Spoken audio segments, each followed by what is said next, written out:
ou que parfois vous avez des difficultés dans la vie. Peut-être que vous traversez une maladie, peut-être qu'il y a des circonstances dans votre vie qui font que voilà, la vie est difficile et que vous avez l'impression que Dieu ne répond pas à vos prières. Vous avez l'impression que Dieu, c'est comme s'il n'était pas là en fait. Eh bien, sachez que sûrement Naomi se sentait dans une situation similaire. Pendant des années, c'était difficile, elle a perdu son mari, elle a perdu ses 2 fils, elle est revenue à Bethléem, elle a dit qu'elle était amère, je ne sais pas comment elle a été accueillie, sûrement pas super bien, mais on se rend compte et on va voir dans notre texte que les choses, eh bien, au final, se passent très bien. Et que Dieu, dans sa providence, fait tout concourir au bien de ceux qu'il aime. Et j'aimerais que ce soit un encouragement pour nous ce matin. On va voir en 2 parties en quoi il y a un happy ending, une belle fin à cette histoire.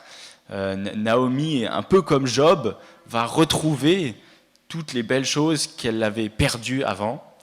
Et puis on va voir non seulement que Naomi va être restaurée et qu'elle ne voyait pas la fin en fait, lorsqu'elle était dans cette situation difficile, d'amertume, de misère, de tristesse, de lamentation, mais que aussi, je pense que même les gens, quand ils lisaient l'Ancien Testament, ne voyaient pas l'impact, ils ne voyaient pas combien loin le livre de Ruth pointe. Parce qu'ultimement, en fait, il pointe vers Christ. Et c'est même possible que nous, aujourd'hui, on étudie Ruth et on pense qu'on a tout compris et qu'on voit Christ merveilleusement bien exposé dans ce livre de l'Ancien Testament, et que quand on sera au ciel, on verra encore mieux. Et en fait, Dieu, il aura vu ça déjà depuis toute éternité. Donc voilà, j'aimerais commencer la lecture de notre texte, et puis on pourra démarrer son étude. Donc c'est la toute fin de Ruth, donc le dernier chapitre, 4, à partir du verset 13, et on va jusqu'à la fin. Boaz épousa Ruth. Elle devint sa femme, et il s'unit à elle. L'Éternel permit à Ruth de devenir enceinte, et elle mit au monde un fils. Les femmes dirent à Naomi, « Béni soit l'Éternel qui ne t'a pas laissé manquer aujourd'hui d'une personne ayant le droit de rachat. Que son nom soit célébré en Israël. Cet enfant sera ton réconfort et ton soutien de sera ton réconfort et le soutien de ta vieillesse, car ta belle-fille qui t'aime l'a mis au monde, elle qui vaut mieux pour toi que 7 fils. » Naomi prit l'enfant, le serra sur sa poitrine et l'éleva. Les voisines lui donnèrent un nom en disant « Un fils est né à Naomi » et elles l'appelèrent Obed. Ce fut le père d'Isaïe, père de David.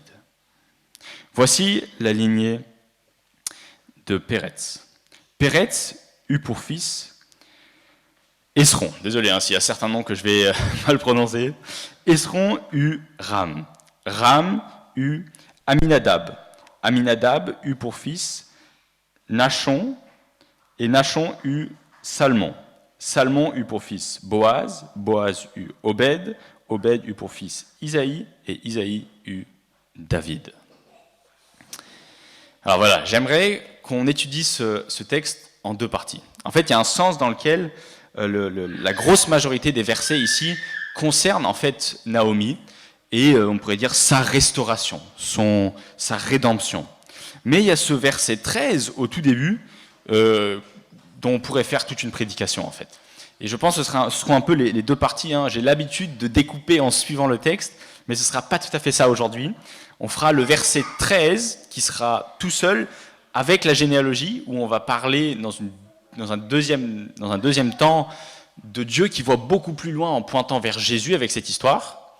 Et la première partie, c'est ce qui concerne Naomi, donc c'est les versets 14 à 17, où on va voir la restauration de Naomi et voilà, la providence de Dieu qui restaure sa vie d'une manière qu'elle n'était pas capable de le voir avant que ça lui arrive.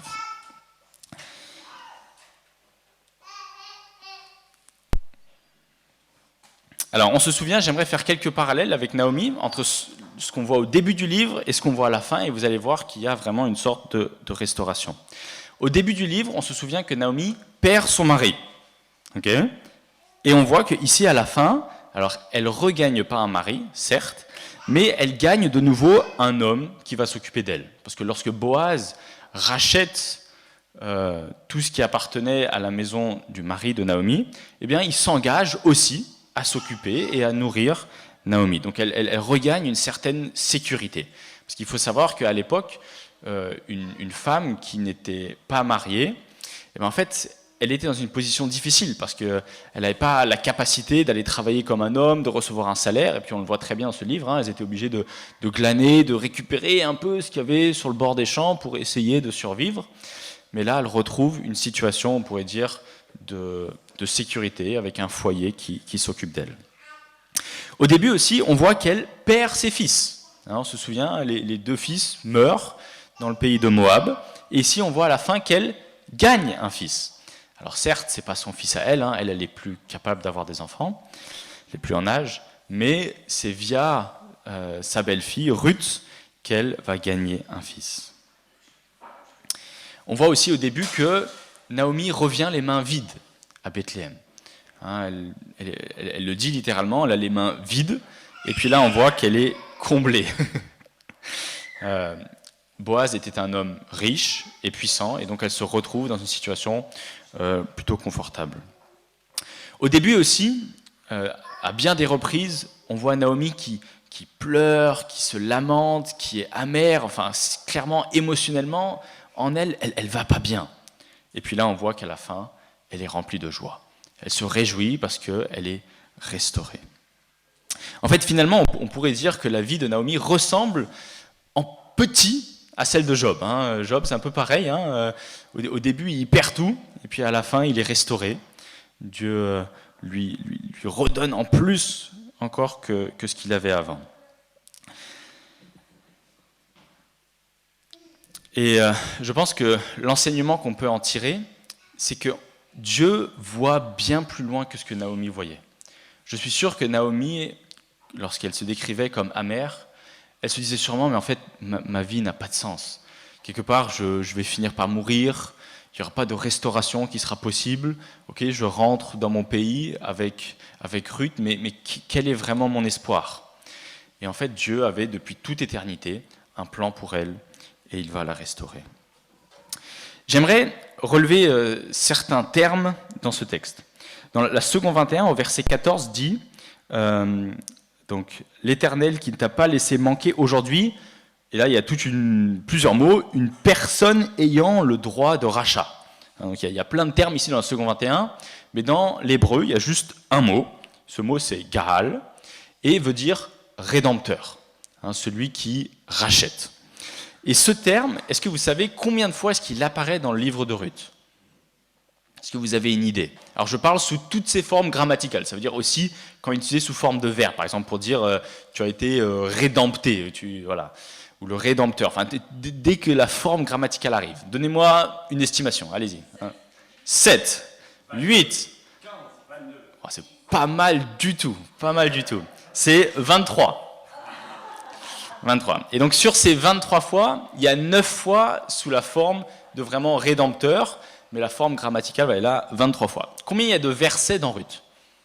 Allez, donnez-moi une idée. À peu près, il y a 4 chapitres. 120, c'est un peu beaucoup, il y a plutôt 20 chapitres 20 versets par chapitre. Voilà, on est à 85.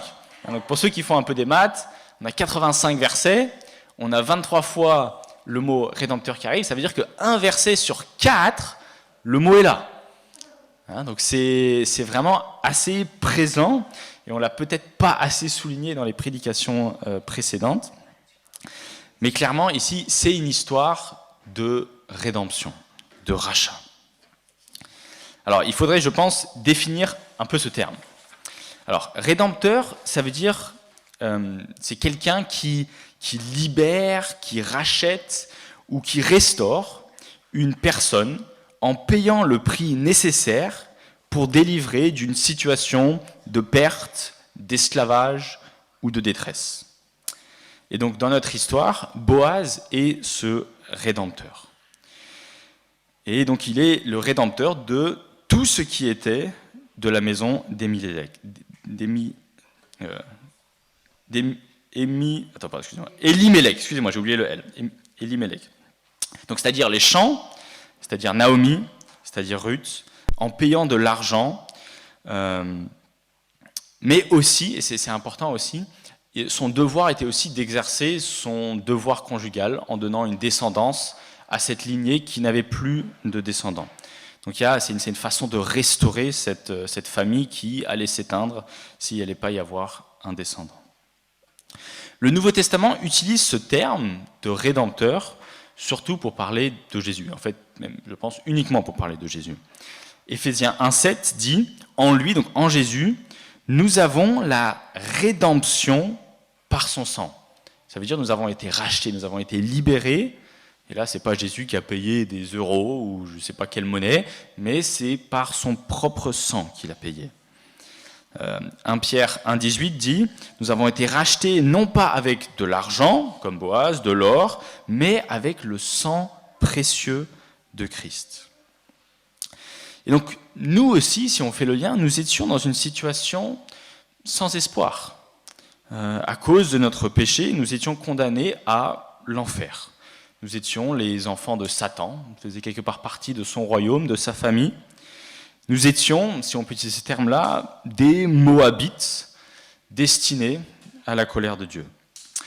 Et pour des questions de justice, il fallait que quelqu'un paye pour notre péché et nous rachète de cette façon-là. Et ça, c'est ce que Jésus a fait à la croix. Il a dû souffrir pour nos péchés et nous racheter et nous intégrer dans sa famille pour qu'on soit transféré, on va dire, de la domination de Satan à la famille et le peuple de Dieu. Alors, on en reparle après, je voulais juste définir un peu ce terme avant qu'on continue à en parler, mais quand on parlera plus spécifiquement de en quoi Boaz est un type de Jésus, on en reparlera un peu. Alors dans ce texte, on pourrait presque se poser la question, mais en fait, cet enfant, c'est l'enfant de qui ? Alors, je ne sais pas si vous êtes posé cette question, mais c'est vrai que quand on le lit, on se dit, c'est bizarre, les femmes disent, oh, Naomi, tu as eu un fils. En fait, c'est l'enfant de qui ici ? C'est l'enfant de Naomi ou c'est l'enfant de Ruth ? Surtout qu'après, il est question que Naomi le prend sur sa poitrine et l'élève. Donc on se dit, mais c'est bizarre, en fait, Ruth, elle n'a plus de rôle à jouer ici. Alors je vais clarifier un peu. Alors, bien sûr, c'est l'enfant biologique de Ruth.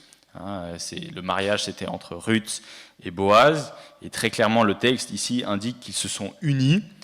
D'ailleurs, c'est rendu un peu joli dans la seconde 21. Je crois que la ESV l'a plus littéralement, c'est « came in ». On pourrait aussi traduire par pénétrer, c'est littéralement ça, donc voilà, c'est clair ce qui s'est passé, et ça a donné naissance à un fils. Et Dieu a permis cela. Et il semblerait que, verset 16, Naomi prend un rôle de nourrice.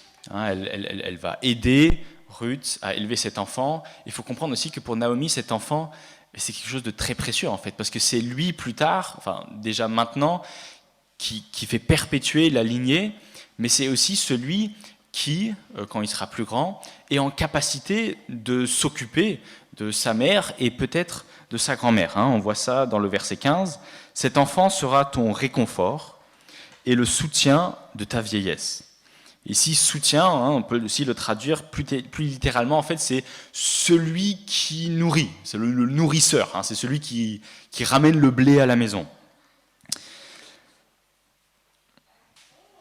Et donc voilà, cet enfant est appelé Obed, Obed qui veut dire en hébreu serviteur. Notez aussi combien Ruth est élevée en fait dans ce passage. Ruth, faut pas oublier, c'était une Moabite. C'était sûrement pas, je pense, un jeune Israélite quand il pense à un beau mariage, il se dit pas je vais aller épouser une étrangère, une Moabite qui adorait des dieux étrangers. Mais Ruth est vraiment élevée ici, parce que les femmes disent « Ta belle-fille qui t'aime l'a mis au monde, et elle vaut mieux pour toi que 7 fils. » Il faut savoir qu'à l'époque, alors bien sûr, filles et garçons sont précieux, mais les fils avaient cette capacité physique d'être plus forts que les femmes, c'est logique, et donc d'assurer une protection. Quand par exemple il y avait une guerre, des ennemis qui arrivaient, avoir beaucoup de fils était avantageux. Et aussi, c'est eux qui vont travailler dans les champs. Donc il faut comprendre qu'ici, dire que Ruth vaut autant, ou plus même que 7 fils, c'est une éloge, voilà, vous comprenez, hein, c'est énorme quoi, ce qu'on est en train de dire de la part de Ruth. Il y a le psaume, je crois que c'est le psaume 123, je ne suis pas sûr, hein, qui parle comme quoi les fils sont comme les flèches dans un carquois. 127, merci Mélanie. Hein, et heureux l'homme qui en remplit son carquois. C'est quelque part dans ces eaux-là, on n'est pas sûr, mais voilà. Et donc voilà, la conclusion qu'on peut tirer de cette fin pour Naomi, c'est que dans la providence de Dieu, Dieu fait qu'en fait, au final, tout se passe bien pour Naomi. Et c'est ce qu'on devrait se prêcher à nous aussi. Si vous êtes dans des situations difficiles, si des fois vous dites mais Dieu est absent dans ma vie, et on pourrait croire que Dieu est absent dans le livre de Ruth, hein. Dieu apparaît que très peu. En fait, Dieu est nommé que de manière vraiment ponctuelle. Dieu n'intervient nullement de façon miraculeuse, hein. Il n'y a aucun miracle, hein. On n'est pas en train de lire un évangile où on a l'impression que tous les chapitres, il y a plein de miracles qui se passent. C'est des choses tout à fait ordinaires qui se passent ici, mais pourtant Dieu est vraiment présent. Et je pense que ça peut être un encouragement pour nous aussi. Même si on ne voit pas Dieu opérer des miracles dans nos vies, on peut être rassuré que Dieu dit vrai quand il dit que tout concourt à notre bien et Dieu agit dans nos vies. Toutes les difficultés, toutes les choses qui ne se passent pas bien dans notre vie, eh bien c'est Dieu qui les utilise pour nous amener au final là où il veut. Et c'est ce qui s'est passé aussi pour Naomi. Donc voilà, ça c'est pour notre première partie. Maintenant on attaque notre deuxième partie. Donc j'aimerais passer un peu plus de temps pour parler de Boaz et de en quoi Boaz est un type de Christ. Et j'espère que ça va vous aider à mieux comprendre pourquoi ce livre de Ruth pointe vers le Nouveau Testament et vers Christ. Et j'espère que dans les années à venir, quand vous lirez ce livre à nouveau, vous aurez un regard éclairé et vous verrez tous ces liens-là. Donc on va faire un peu on appelle ça de la théologie biblique. Puis moi j'ai la chance parce que d'une, j'aime cette discipline. De deux, on parle d'un prénom que j'aime beaucoup, mon premier fils, on l'a appelé comme ça. Et déjà à l'époque, on réfléchissait, mais en quoi est-ce que ce nom il pointe vers Jésus? Et donc aujourd'hui, j'ai le grand privilège de vous montrer en quoi Boaz pointe vers Christ et en quoi cette histoire, en fait, comme on l'a dit avant, Dieu voit plus loin. Hein, Dieu vraiment, quand il a écrit cette histoire, il voyait déjà son fils qui allait venir. Et peut-être pour vous aider à voir ça, il faut revenir un peu en arrière. Hein, la base de la Bible, elle est posée en Genèse, dans les 3 premiers chapitres. On se souvient, hein, Adam et Ève désobéissent, la chute arrive, et puis il y a cette grande promesse en Genèse 3, 15, excellent, qui dit, ça il faut connaître par cœur, ouais, un peu paraphrasé, c'est pas mal. C'est ça, il y a un descendant qui va venir, hein, de Ève, de sa descendance, un fils sûrement, qui va écraser la tête du serpent. Et ici, on arrive dans un texte où il y a un fils qui est né à une femme, et quel est le dernier mot de notre livre? Est-ce que quelqu'un arrive à me le dire? David, exactement. Hein. Il y a un fils, et plus tard ce fils va donner descendant à un autre descendant qui va donner naissance à David. Et puis le Nouveau Testament, comment est-ce qu'il commence le Nouveau Testament? Excellent. Généalogie de Jésus-Christ, fils de David. Donc maintenant, imaginez un peu, peut-être ça peut vous aider, imaginez que la Bible, c'est pas vrai, hein, mais que la Bible c'est juste les 3 premiers chapitres de la Genèse, Ruth, et puis le Nouveau Testament. On enlève tout l'Ancien Testament, hein, donc il y a juste la promesse qui est faite comme quoi il y a un descendant qui va arriver, qui va écraser la tête du serpent. Il y a l'histoire de Ruth, comme quoi il y a un fils qui est né, qui va donner naissance à David, et puis on commence dans Matthieu, fils de David, et puis on parle de Jésus qui va effectivement écraser la tête du serpent. Voilà, bien sûr, après tous les autres livres de l'Ancien Testament pointent aussi vers Jésus, mais c'est juste, voilà, imaginez-vous ce sandwich, hein, entre les 3 premiers chapitres de Genèse et le Nouveau Testament, vous calez Ruth, et comme ça vous voyez un peu mieux le fil rouge de ce vers quoi pointe ce livre. Alors, le livre de Ruth nous donne une ombre du Rédempteur à venir, et j'aimerais le faire en 3 points. Donc, le premier, c'est l'identité du Rédempteur. Donc, on va parler de l'identité de Boaz et puis de l'identité de Christ, en même temps, à chaque fois en parallèle. C'est des sous-points là. Donc premier sous-point. Puis deuxième sous-point, c'est l'œuvre du Rédempteur. Donc ce que Boaz va faire, ce que Christ va faire. Et troisième point, le résultat de la rédemption. Donc ce à quoi ça amène, le résultat de ce que Boaz a fait, et puis le résultat de ce que Christ a fait.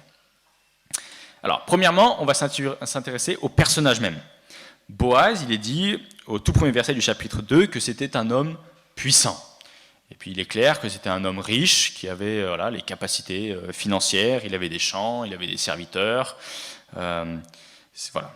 Et puis, à côté de ça, il y avait Ruth qui était une étrangère, une Moabite, et elle était pauvre. Elle était dans l'obligation d'aller glaner, de récupérer un peu ce qu'elle pouvait pour tout juste pouvoir se nourrir. Donc là, voilà.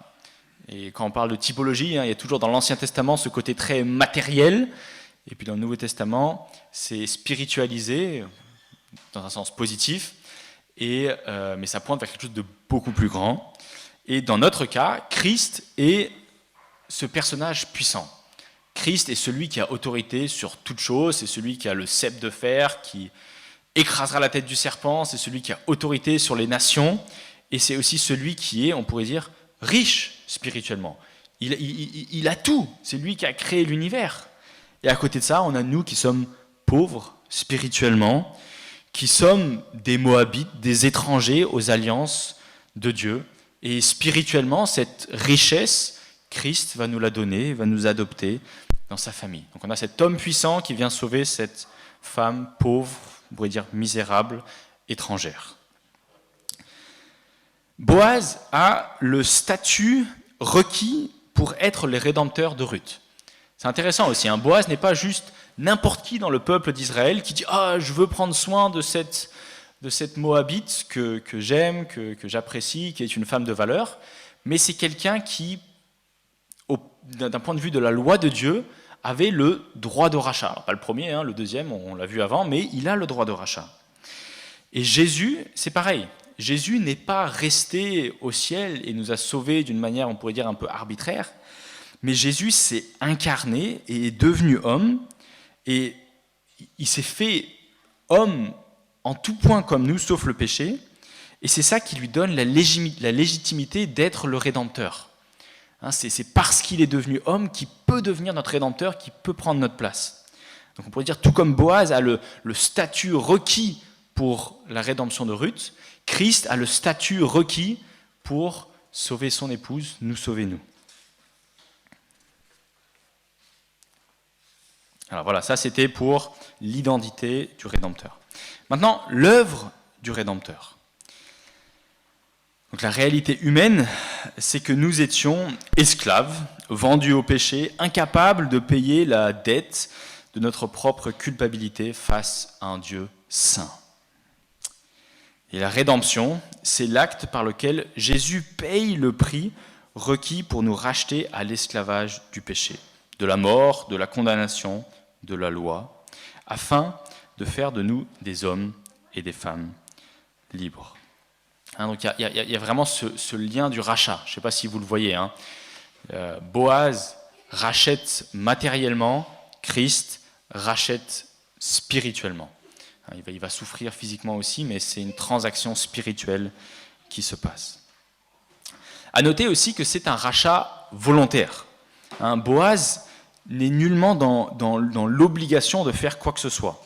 Il aurait pu aussi dire, toi le premier proche parent, tu te débrouilles. D'ailleurs, le premier proche parent refuse explicitement en disant « Je ne puis pas racheter pour mon compte de peur de détruire mon héritage. » Mais Boaz, lui, il s'avance volontairement. Il sait ce que ça va lui coûter en termes d'argent, peut-être même en termes de réputation d'épouser une Moabite, mais il choisit délibérément de le faire par amour. On pourrait faire le parallèle avec Christ. De la même façon, Jésus n'est pas forcé par son Père. À aucun moment donné, est-ce que le Père a dit « Jésus, tu es sous l'obligation d'aller sur terre, de t'incarner et de sauver ». Non, le Fils s'est volontairement abaissé, a dit « Oui, Père, je prends cette charge sur moi et je vais racheter un peuple pour toi ». Vous voyez comment les circonstances ici sont similaires. C'est un acte de pure volonté souveraine et d'amour. Face à la loi qui nous condamnait, Christ s'est avancé volontairement. On pourrait citer ici Jean 10, 18 qui dit « Personne n'ôte ma vie, mais je la donne moi-même. J'ai le pouvoir de la donner et j'ai le pouvoir de la reprendre. » Notez aussi que ce rachat, il est public. Le rachat ne se fait pas en cachette, par un arrangement secret sous la table, mais Boaz monte à la porte de la ville, c'est le tribunal un peu de l'époque, l'espace public, et prend à témoin 10 anciens du peuple, et il proclame publiquement « Vous êtes témoins aujourd'hui que j'ai acquis », puis voilà, il fait la liste. La transaction, elle est officielle, elle est incontestable d'un point de vue légal. Et de la même façon, Christ va faire la même chose. Il est le Rédempteur. Il va aussi passer, et c'est intéressant, par la porte de la ville, pas la porte de Bethléem, mais la porte de Jérusalem, pour un accomplissement public. La rédemption n'est pas un accomplissement dans un coin obscur de l'histoire, mais Jésus a été crucifié publiquement, aux yeux de tous, à la porte de Jérusalem. Sa résurrection a été attestée aussi publiquement, devant les puissances spirituelles, devant Satan qui l'accusait, devant le ciel, et le rachat s'est fait de manière officielle et scellée. On pourrait citer, pour ce caractère public, Colossiens 2,15. Donc Jésus, il a dépouillé les dominations et les autorités. Il les a livrées publiquement en spectacle, en triomphant par elles, par la croix. C'est par la croix qu'il y a eu cet événement public pour le monde invisible et pour le monde visible. Un autre petit élément, c'est un rachat double. Chez Boaz, alors peut-être vous dites c'est un petit détail, mais ce n'est pas tant un détail que ça. Boaz ne rachète pas juste Ruth, il rachète aussi Naomi, et les champs et tout ce qui va avec. On pourrait dire que c'est une rédemption complète, totale, on pourrait dire. Et Jésus, c'est intéressant aussi, ne sauve pas uniquement nos âmes de l'enfer, mais son œuvre de rédemption aussi est totale. Il rachète à la fois son Église, mais aussi il rachète toute la création brisée par la chute. La résurrection des corps... pardon, excusez-moi. Mais on a ça dans Romains 8. Je ne sais pas si vous vous souvenez, dans Romains 8, il y a toute la création qui soupire ardemment que ce Rédempteur va venir et va tout restaurer. Et donc Jésus, quand il vient sauver, il ne sauve pas juste nos âmes, mais il sauve l'intégralité de la création. Et quelque part, Boaz ne restaure pas l'intégralité de l'univers, mais ce n'est pas juste son épouse qui va restaurer. Et puis, un dernier petit point, c'est un rachat qui s'opère en accomplissant la loi. Boaz ne contourne pas la loi de Moïse, pas du tout. Au contraire, il respecte scrupuleusement ce que la loi de Moïse demande et il suit à la lettre les ordonnances qu'on a lues dans le Lévitique et dans le Deutéronome. Il satisfait parfaitement les exigences de la loi pour le rachat de son épouse. Et Christ fait exactement la même chose. C'est en accomplissant la loi de Dieu que Christ rachète son épouse. C'est en obéissant parfaitement à la loi de Dieu, qu'il peut nous imputer sa justice et que nous sommes rachetés.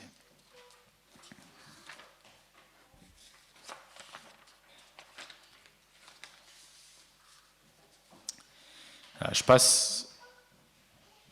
pardon, excusez-moi. Je me suis un peu perdu dans mes notes, mais on va s'y retrouver.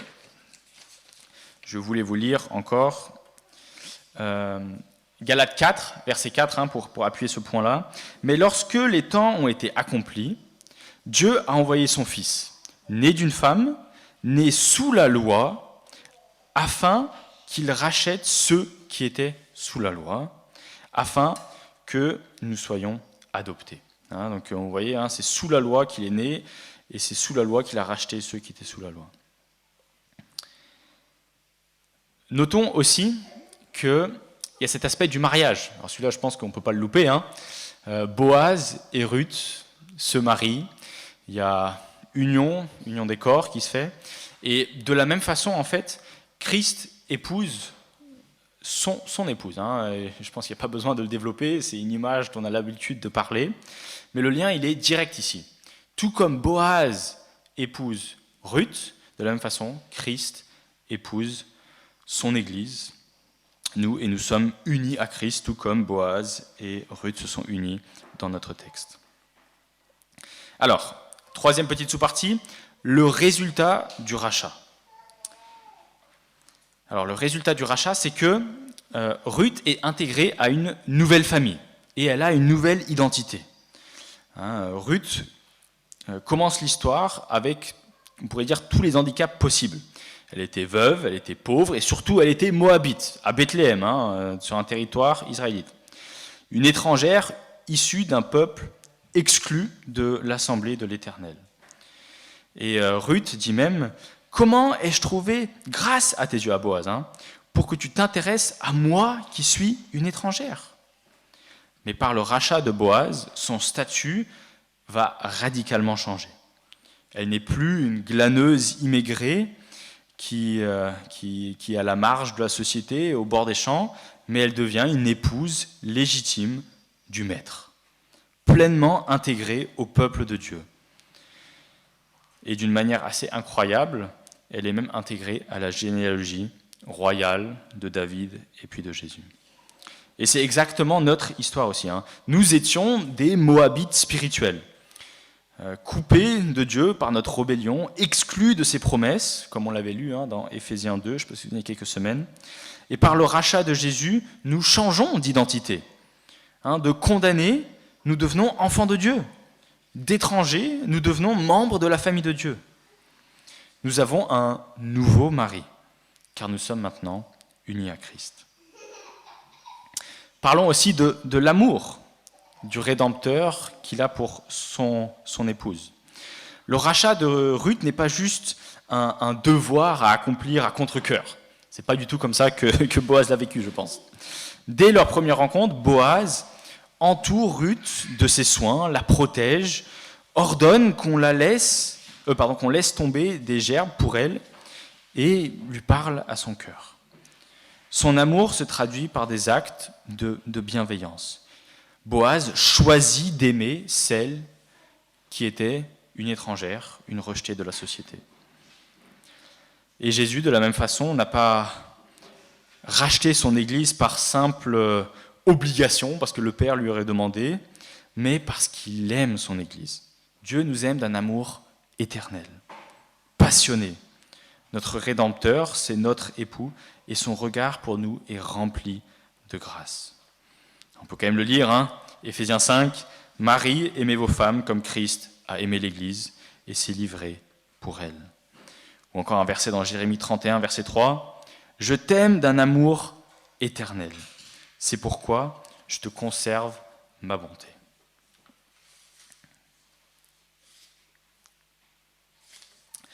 Et on finit par ce point-là. Est-ce que vous voyez tous ces liens? Ça vous aide les parallèles entre Boaz et Christ? Désolé, peut-être c'est juste moi qui suis un peu trop passionné par tous ces liens, mais j'espère que ça vous passionne autant que moi. Le dernier, c'est le repos que Boaz donne à Ruth. Ruth 3, verset 1, « Ma fille, je voudrais chercher pour toi du repos afin que tu sois heureuse. »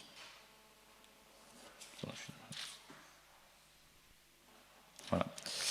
Et en épousant Boaz, Ruth trouve enfin ce repos. Elle n'a plus à craindre la famine, le rejet, la solitude, mais elle est en sécurité, à l'abri, sous un toit, près de son Rédempteur. Et de la même façon, le péché nous laisse errants, fatigués, constamment anxieux de devoir trouver notre valeur, notre sécurité en nous-mêmes. Mais par la rédemption de Christ, il nous apporte un véritable repos de notre âme, dès aujourd'hui, mais surtout aussi pour l'éternité. Je ne sais pas si vous voyez le lien. Boaz rachète Ruth pour lui donner un repos. Quelque part, ça pointe vers notre repos céleste, où nous passerons l'éternité avec Dieu. Quelque part, les choses sont faites, elles sont en sécurité, et on sait qu'il n'y a plus rien qui nous séparera de l'amour de Dieu. Je lis Hébreux 4, verset 9. « Il reste donc un repos de sabbat réservé au peuple de Dieu. Car celui qui entre dans le repos de Dieu se repose de ses œuvres. » On fait le lien avec Ruth qui se repose de ses œuvres. comme Dieu s'est reposé des siennes. Alors voilà, j'espère que tout ça va nous permettre de mieux voir Christ dans Ruth, et que les prochaines fois que dans votre lecture personnelle, vous lisez ce livre, vous vous dites « Waouh, Christ est présent ici, oh, aux portes de la ville, et oh, waouh, les Boaz et Ruth, ils se marient, ils s'unissent, sûrement dans une, même si Boaz était puissant, dans une pièce assez humble à Bethléem, et puis plus tard, dans une pièce assez humble à Bethléem, naît ce fils qui est le Rédempteur et qui va sauver l'humanité. Et puis rappelons-nous aussi que Dieu voit beaucoup plus loin que nous. Si dans nos vies nous traversons des difficultés, si nos vies semblent parfois incompréhensibles et Dieu semble être absent, je veux vous rassurer en vous disant Dieu est présent. Même si nos vies sont totalement ordinaires et ressemblent à des trucs normaux, Dieu agit et il fera tout concourir à notre bien. Même si vous vous dites « Ah mais pourquoi Dieu, tu me fais passer par là ?» Sachez que Dieu nous a promis que nous qui sommes ses enfants, son épouse qu'il chérit tant, il fait tout concourir pour qu'un jour on soit dans son repos et que tout finisse bien. Notre vie aura aussi un happy ending, tout comme cette histoire a un happy ending. Sur ce, les amis, je vais encore prier et on va pouvoir continuer notre culte. Oui, Seigneur, merci pour ta parole.